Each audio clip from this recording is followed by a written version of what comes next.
설 연휴 잘 보내셨는지 잘 모르겠네요.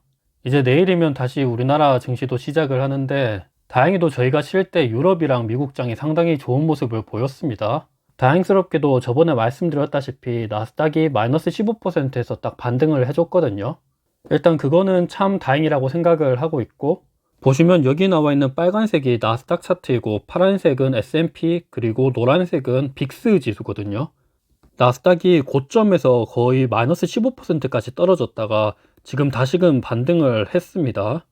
S&P는 상대적으로 많이 떨어지지 않았지만 S&P도 다시 이렇게 올라왔던 모습을 볼 수 있고, 빅스 지수도 다시 이렇게 고점 대비해서 많이 떨어졌습니다. 일단 지금까지는 마이너스 15%가 저점이었다라고 보여지고 있는 상황이고, 이제 관건은 이게 얼마만큼 올라갈 거냐라는 건데, 사실 추세적인 상승이 계속해서 일어날 거냐라는 거는 아직 좀 지켜봐야 될 것 같아요. 왜냐하면 과거에 금리 인상을 했었던 시기가 미국이 2008년 글로벌 금융위기 이후에 금리를 계속 낮췄다가 다시 금리를 올리기 시작을 했던 때가 2015년 경이거든요. 정확히 2015년 12월쯤에 금리를 올리기 시작을 했습니다. 그때 나스닥이랑 S&P가 다시금 이렇게 많이 떨어졌었던 모습을 볼 수 있는데, 금리를 올리기 시작하기 3-4달 전쯤에 나스닥이랑 S&P 차트를 보면 그때도 많이 떨어졌었던 모습을 볼 수 있어요. 어찌 보면 지금이랑 상당히 비슷한 모습을 볼 수 있는 거죠. 지금도 3월 FOMC 때 거의 금리를 100% 올리기로 되어 있는데, 금리를 실제로 올리기 전에 이렇게 지수가 한번 망가졌었거든요. 그러다가 지금 다시 반등을 하고 있기는 하지만 실제로 금리를 올리기 시작하는 3월 달쯤에 다시 이렇게 지수가 많이 빠질 수도 있다라는 것은 염두해 둬야 될 것 같습니다.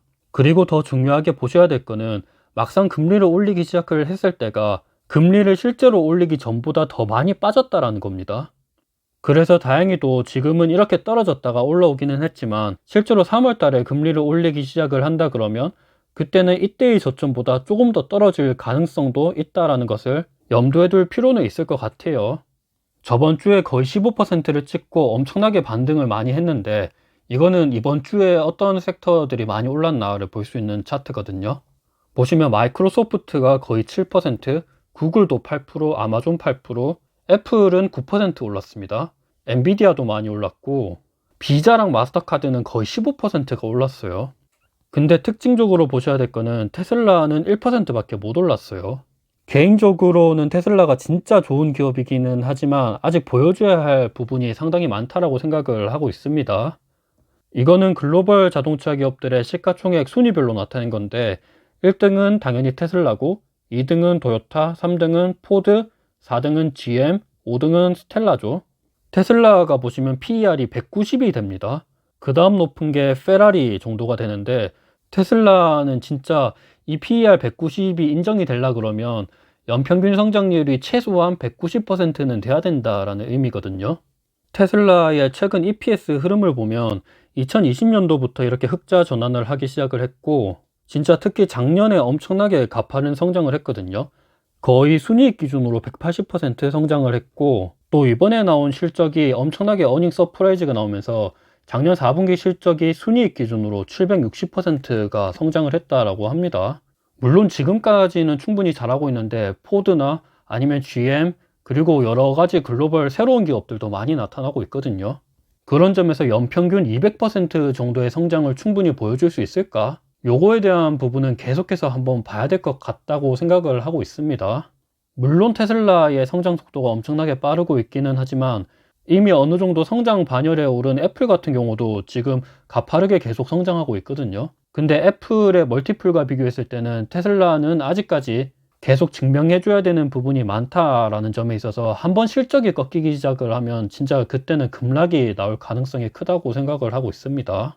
그리고 저희가 쉬는 동안 경기 지표들이 엄청나게 많이 나왔는데 전체적으로 다 잘 나왔어요.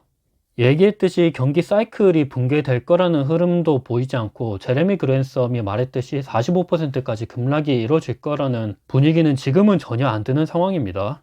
요거는 미국 소비자 심리 지수인데, 소비자 심리 지수도 예측치보다 잘 나오면서 그래도 괜찮은 모습을 보여주고 있고, 또 미국 GDP 성장률이 나오는데 QOQ 기준으로 해서 요것도 예측치보다 잘 나오면서 그래도 긍정적이라는 모습을 보여주고 있습니다. 또 고용 관련돼서 미국 신규 실업수당 청구 건수가 나왔는데 이전 대비해서 떨어지는 모습을 보여주고 있으면서 양호하게 나왔고, 미시간 소비자 심리지수 같은 경우는 이전치랑 예측치보다 조금 떨어지기는 했지만 그래도 다른 경제 지표들이 잘 나오면서 그렇게 우려할 수준은 아니라고 생각이 듭니다. 미국 제조업 PMI 지수도 괜찮게 나왔고요. 무엇보다 지금 괜찮다라고 생각이 드는 게 미국 코로나 확진자 추이가 이렇게 많이 꺾이고 있습니다. 그리고 저번에도 말씀드렸지만 유럽에서는 지금 위드 코로나로 전환하려고 하는 움직임도 보이고 있고요. 어찌 보면 이 코로나가 가장 먼저 시작을 한 남아공 같은 경우는 지금 많이 줄어들었죠. 아프리카 전체적으로 코로나 확진자 추이가 많이 꺾인 모습을 볼 수 있으면서 조금 이 코로나도 어느 정도 끝물이지 않을까라는 생각을 하고 있습니다. 그리고 최근 들어 코로나 변이 관련된 이야기가 많이 나오고 있는데 이 변이 관련돼서는 그렇게 치명적인 부분은 없는 것 같아요. 물론 전파력은 더 클 수는 있긴 하지만 그래도 치명적인 부분은 없다라는 점에 있어서 그렇게까지 우려할 수준은 아니라고 생각을 하고 있습니다. 그리고 러시아, 미국, 우크라이나 이쪽 관련돼서는 저는 크게 전쟁이 터질 거라고는 보고 있지 않아요. 푸틴이라는 사람이 굳이 우크라이나를 침공해서 얻을 게 없거든요.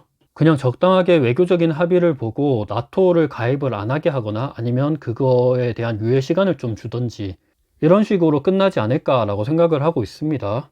만약에 문제가 터져가지고 유럽이나 미국과 같은 서방 국가들이 러시아에 대한 제재를 가하게 된다 그러면 그때는 분명히 우리나라한테 영향이 크게 미치겠죠. 미국이랑 러시아, 우크라이나 이쪽이 전쟁을 하든지 말든지 솔직히 우리랑은 크게 관련이 없기는 한데 이 러시아에 대한 서방 국가들이 본격적인 금융이나 무역 관련된 제재를 가하기 시작을 하면 우리나라한테도 영향이 미치는 게 상당히 크죠. 왜냐하면 러시아 같은 경우는 세계적인 자원 국가예요. 일단 러시아는 원유 수출국에서 사우디아라비아에 이어서 세계 2등을 차지하고 있고 천연가스는 세계 1등을 차지하고 있습니다. 그리고 이 원유나 천연가스 말고도 밀이랑 알루미늄, 구리 이런 쪽으로도 세계 수출량이 어마어마하게 큽니다. 최근 알루미늄 가격 같은 경우도 많이 올랐고 구리 가격도 많이 올랐죠. 원유 가격도 88불을 돌파를 했고 밀 가격도 많이 올랐습니다. 이런 것들을 생산을 많이 하는 러시아가 만약에 서방 국가들한테 제재를 당하게 된다 그러면 인플레이션 우려가 또 많이 생기게 되겠죠. 그러면 또다시 기준금리 인상이나 아니면 대차대조표 축소와 같은 우려가 또 생길 수 있다라고 볼 수 있기 때문에 요것도 분명히 안 좋은 소식이기는 합니다. 그렇지만 개인적으로는 러시아가 굳이 우크라이나를 침공을 할까라는 생각을 하고 있고 그냥 외교적인 합의에서 끝내지 않을까라는 생각을 하고 있습니다.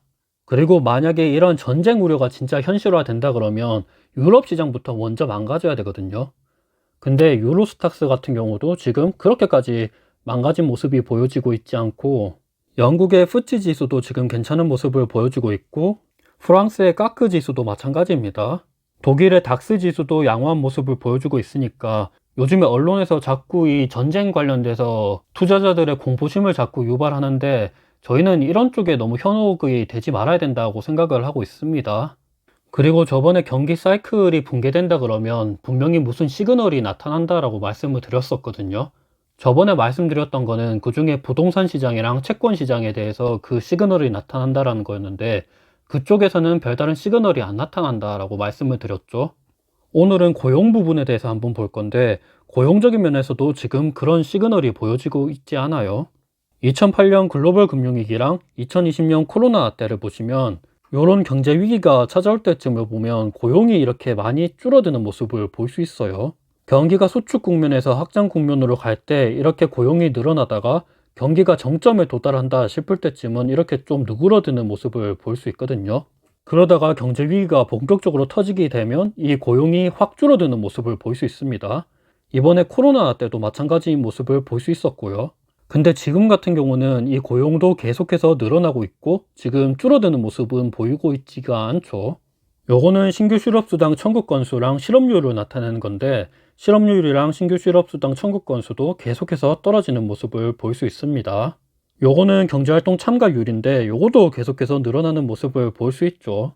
그래서 고용적인 면에서도 사람들은 실질적으로 고용에 참가하는 인원수도 계속해서 늘어나고 있다라고 볼 수 있습니다. 다만 고용적인 면에서 문제점이 지금 임금 상승 관련된 문제인데 전체적으로 이 물가 상승 때문에 지금 금리 인상을 하는 추세이기도 하고 양적 긴축에 대한 이야기가 나오고 있는 거죠. 그치만 고용 참가율이나 아니면 경기 사이클 전반적인 면에서는 크게 우려되는 부분이 없기 때문에 지금 경기 상황이 리세션으로 가거나 이런 부분은 전혀 보이지가 않습니다. 다만 저희가 지금 주의해야 될 거는 이번 3월 FOMC 때 금리를 올릴 건데, 저번 2015년 그때 출구 전략 때도 보셨다시피 금리를 올리기 한 3달 전쯤에 차트가 무너졌다가 금리를 올리기 시작을 했을 당시에도 한번 또 차트가 무너졌었거든요. 지금도 그거는 유의해서 투자를 해야 될 거라고 생각을 하고 있습니다. 3월 달에 금리를 올릴 건데 그때도 한번 이렇게 출렁일 수가 있거든요. 근데 제 생각은 이렇게 출렁일 때가 어찌 보면 이제 두 번째 기회가 찾아오는 거라고 생각을 하고 있어요. 이미 첫 번째 기회는 한번 지나갔죠. 두 번째 파동은 얼마나 더 떨어질지는 모르겠는데 한번 파동은 줄 거라고 생각을 하고 있습니다. 오늘 영상은 여기서 마무리하도록 하고 다들 성투하세요.